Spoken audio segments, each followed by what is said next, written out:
नमस्कार, मैं हूं आपके साथ अंकिता पाल। बुलेटिन की शुरुआत करते हैं। केदारनाथ उपचुनाव में मतदान का काउंटडाउन शुरू हो गया है और इस बीच केदारनाथ में प्रचार प्रसार ने तेजी पकड़ ली है। कांग्रेस ने सरकार पर सरकारी मशीनरी के दुरुपयोग का आरोप लगाया है।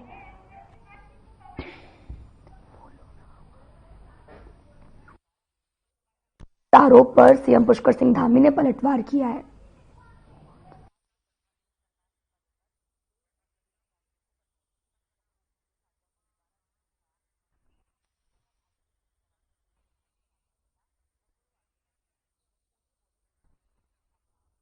बताते चले कि कांग्रेस केदारनाथ उपचुनाव में हार मान चुकी है और इसलिए बौखला गई है।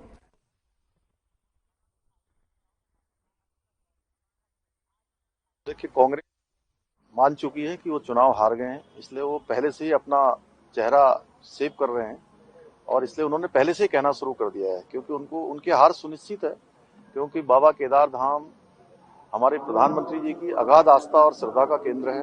वहाँ का नवनिर्माण, वहाँ का पुनर्निर्माण उनके प्रधानमंत्री बनने के बाद हुआ है।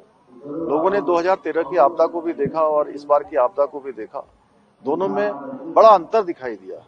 और जिस प्रकार से 750 करोड़ की भी ज्यादा योजनाएं आज वहां पर स्वीकृत हुई हैं, धरातल पर उतरनी है वो सारी, तो वहां के लोग देख रहे हैं कि अनवरत रूप से विकास आगे बढ़ रहा है। उस विकास को और तेज गति देने के लिए वहां पर प्रचंड बहुमत से भारतीय जनता पार्टी का कमल खिलेगा। एक तरफा जीत होगी और ऐतिहासिक जीत होगी। फिलहाल यहाँ रुकते हैं एक छोटे से ब्रेक के लिए।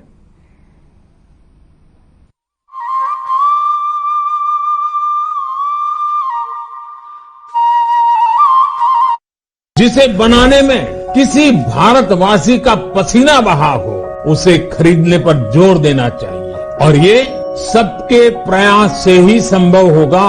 वोकल फॉर लोकल हमें व्यवहार में लाना ही होगा। देश के यशस्वी प्रधानमंत्री श्री नरेंद्र मोदी जी के वोकल फॉर लोकल के आह्वान से प्रेरित उत्तराखंड सरकार इस दिशा में हर महत्वपूर्ण कदम उठा रही है। प्रकृति, संस्कृति और विरासत को अपने अंदर समेटे उत्तराखंड में बने प्रोडक्ट एक ब्रांड के रूप में उभरते जा रहे हैं। उत्तराखंड सरकार द्वारा ग्रामीण उद्यमियों एवं कृषि उत्पादों को भी राष्ट्रीय और अंतर्राष्ट्रीय बाजारों से जोड़ने का प्रयास किया जा रहा है। उत्तराखंड सरकार द्वारा लॉन्च किया गया हाउस ऑफ हिमालयास ब्रांड क्षेत्र के प्रामाणिक हस्तशिल्प उत्पादों को बढ़ावा दे रहा है। वहीं उत्तराखंड देश का पहला राज्य बन गया है जिसे एक दिन में सबसे अधिक 18 GI टैग मिले। ये सभी प्रयास उत्तराखंड सरकार के वोकल फॉर लोकल के प्रति प्रतिबद्धता का प्रमाण है। लोकल उत्पादों को अपनाकर हम न केवल उत्तराखंड की विरासत को सहेज रहे हैं, बल्कि स्थानीय लोगों को आर्थिक रूप से सशक्त भी बना रहे हैं। आइए इस त्योहार स्थानीय उत्पादों को अपनाकर उत्तराखंड की प्रगति में अपना योगदान दें और साथ मिलकर एक आत्मनिर्भर और समृद्ध उत्तराखंड बनाएं। मुख्यमंत्री पुष्कर सिंह धामी के नेतृत्व में राज्य सरकार ने बढ़ाए प्लास्टिक मुक्त उत्तराखंड की दिशा में मजबूत कदम। डिजिटल डिपॉजिट रिफंड सिस्टम लागू करने वाला देश का पहला राज्य बना उत्तराखंड। प्लास्टिक वेस्ट पर्यावरण के लिए बड़ी चुनौती बन रहा है, लेकिन इसके कलेक्शन, उचित निस्तारण व रिसाइकलिंग के लिए डिजिटल डिपॉजिट रिफंड सिस्टम यानी DDRS स्कीम की शुरुआत की गई है। राज्य प्रदूषण नियंत्रण बोर्ड इस योजना का संचालन कर रहा है। प्लास्टिक रैपर्स या प्लास्टिक बोतलों को DDRS सेंटर पर जमा कीजिए। इनमें लगे QR कोड स्कैन कीजिए। स्कैन के बाद प्रत्येक प्लास्टिक वेस्ट पर आपके खाते में एक निश्चित धनराशि आ जाएगी। उत्तराखंड के धार्मिक स्थलों को साफ सुथरा व प्लास्टिक मुक्त बनाने में DDRS सिस्टम बेहद कारगर साबित हो रहा है। इसके जरिए धार्मिक स्थलों, पर्यटन स्थलों और पहाड़ी क्षेत्रों में प्लास्टिक कचरे को एक जगह आसानी से इकट्ठा किया जा सकेगा, यानी सिंगल यूज्ड प्लास्टिक वेस्ट का सही निस्तारण करते हुए साफ सफाई के साथ कमाई भी की जा सकती है। मुख्यमंत्री पुष्कर सिंह धामी के निर्देशों पर उत्तराखंड में सिंगल यूज्ड प्लास्टिक और पॉलीथीन को बैन किया गया है। हम सभी को अपने अपने स्तर पर अपने शहर और अपने गांव को, अपने मोहल्ले को साफ सुथरा रखने का प्रयास करना पड़ेगा। अपने आसपास स्वच्छता का वातावरण बनाना होगा। प्लास्टिक वेस्ट की रिसाइकलिंग और रीयूज करते हुए सही निस्तारण किया जा रहा है। देहरादून में प्लास्टिक को रिसाइकिल करके बेंच, शेड और इंटरलॉकिंग टाइल्स बनाई जा रही हैं। पॉलिथीन, प्लास्टिक रैपर आदि को एकत्र करने के लिए पॉलिथीन कचरा बैंक खोले गए हैं। इसके अलावा नगर निकायों के माध्यम से ठोस कचरे का डोर टू डोर कलेक्शन किया जा रहा है। उत्तराखंड को प्लास्टिक मुक्त बनाने में तकनीक के साथ साथ जन भागीदारी भी जरूरी है। आइए मिलकर स्वच्छ उत्तराखंड के संकल्प को साकार करें। प्लास्टिक मुक्त उत्तराखंड, साफ स्वच्छ उत्तराखंड। ऐतिहासिक और महत्वपूर्ण स्थान उत्तराखंड के रुद्रप्रयाग जनपद में है। वहां भी विधानसभा का उपचुनाव चल रहा है और पूरे दिन भर वहां प्रचार के बाद मैं सीधे मां अलकनंदा के तट से, बाबा केदार के प्रांगण से, भगवान त्रिजुगी नारायण के पास से और देवभूमि उत्तराखंड से सीधे आप सबके बीच में आया हूं मीरा भयंदर में।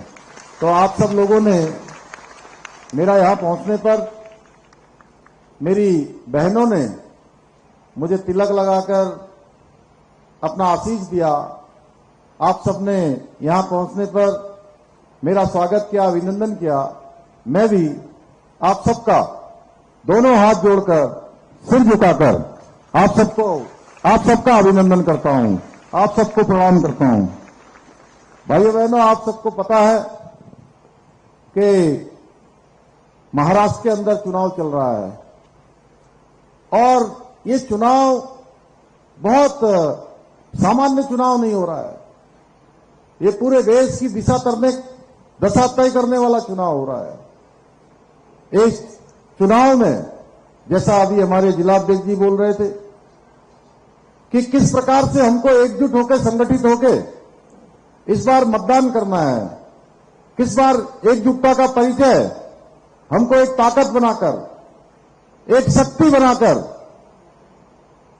अपना मतदान करना है, जिससे कि आने वाले समय में यहां पर 5 सालों के लिए जो सरकार चुनी जाए वो ऐसी सरकार चुनी जाए जो सनातन को मानने वाली सरकार हो, जो बाबा केदार पर आस्था करने वाली सरकार हो, जो भगवान राम को मानने वाली सरकार हो, भगवान राम के पद चिन्हों पर चलने वाली सरकार हो, छत्रपति शिवाजी महाराज के पद चिन्हों पर चलने वाली सरकार हो। भाइयों बहनों, आप सबको पता है कि यहां पर जब यहां महाआघाड़ी गठबंधन था, उन्होंने अनेक योजनाएं, उन योजनाओं पर रोक लगाने का काम किया था। रेल परियोजना हो, बधावन योजना हो, अनेक योजनाएं जिनको माननीय प्रधानमंत्री जी के विजल्प और संकल्प में उन सबको रोकने का काम किया गया। अनेक तरह से विकास को अवरुद्ध करने का काम किया गया।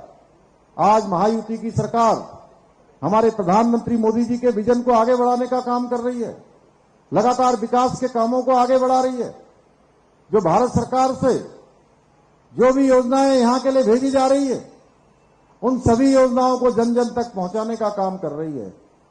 और आपके बीच में मैं जिनके लिए आज आप सबका समर्थन मांगने के लिए, आप सबका मत मांगने के लिए आप सबके बीच में आया हूं, श्री नरेंद्र मेहता जी, उन्होंने अनेक काम इस क्षेत्र में करे हैं। विधायक रहते हुए, मेयर रहते हुए या अन्य पदों पर रहते हुए उन्होंने लगातार विकास की गंगा बहाई है। विकास को गति देने का काम, जिस क्षेत्र का भी प्रतिनिधित्व किया उस क्षेत्र को उन्नति पर पहुंचाने का काम, शिखर पर पहुंचाने का काम श्री नरेंद्र मेहता ने किया है। और उनको इस क्षेत्र से आप चुनेंगे तो निश्चित रूप से आपके क्षेत्र का चहुमुखी विकास श्री नरेंद्र मेहता करेंगे।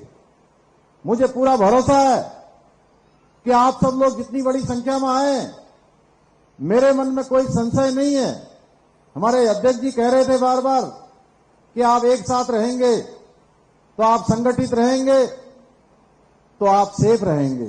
तो मैं भी आपसे कहना चाहता हूं कि ऐसे समय में हम सबको सेफ रहकर, देखिए आज एक तरफ जहां हमारे प्रधानमंत्री मोदी जी के नेतृत्व में, मार्गदर्शन में यहां महायुति का गठबंधन आप सबके बीच में चुनाव में भारतीय जनता पार्टी के साथ, जो केवल राष्ट्र की बात कर रहा है, राष्ट्रवाद की बात कर रहा है, विकास की बात कर रहा है, आपकी समृद्धि और सुरक्षा की बात कर रहा है। दूसरी तरफ महाअघाड़ी गठबंधन है। ये महाअघाड़ी गठबंधन है भाइयों बहनों। ये ऐसा गठबंधन है जिसको आपकी कोई चिंता नहीं है, आपकी सुरक्षा की कोई चिंता नहीं है, आपकी संस्कृति की कोई चिंता नहीं है। इनको अगर चिंता है, इनकी सोच है, तो केवल अपने व्यक्तिगत विकास की है, अपने परिवार की सोच है इनके अंदर। व्यक्तिगत घोटाले, भ्रष्टाचार इनकी कार्य संस्कृति का हिस्सा रहे हैं। भाइयों बहनों, कभी भी कोई बात होती है तो इन्होंने हमेशा सनातन का, इनके नेताओं ने विरोध किया है। आप देखिए, आज मैं देवभूमि उत्तराखंड से आप सबके बीच में आता हूं। देवभूमि उत्तराखंड, आइए, हमारे श्री नरेंद्र मेहता जी भी यहां पहुंच गए हैं। मैं आप सबकी तरफ से भी जोरदार तालियां बजा के, कोई बात नहीं, श्री मेहता जी का आप एक बार स्वागत करिए जोर से। चलिए, बहुत बढ़िया। मेहता जी, मैं यहां पहुंचा, यहां देखा लोगों का जिस प्रकार का जोश है, मेरे मन में 1% का भी संशय नहीं है कि ये सब लोग आपको फिर से जिताने वाले हैं, यहां से कमल खिलाने वाले हैं भारी बहुमत से।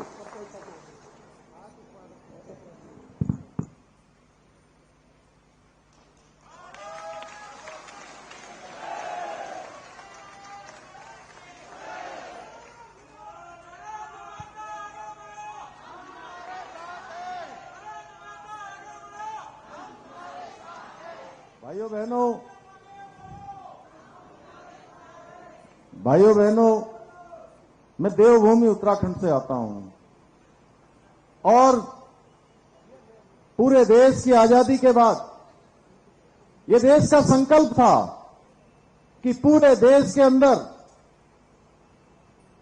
एक समान कानून लागू होना चाहिए। समान नागरिक संहिता का प्रावधान जब बाबा साहब भीमराव अंबेडकर जब संविधान बना रहे थे तो उसके अनुच्छेद 44 में इसका प्रावधान किया गया था कि देश के अंदर चाहे कोई किसी वर्ग का हो, किसी पंथ का हो, किसी समुदाय का हो, सबके लिए एक समान कानून होना चाहिए।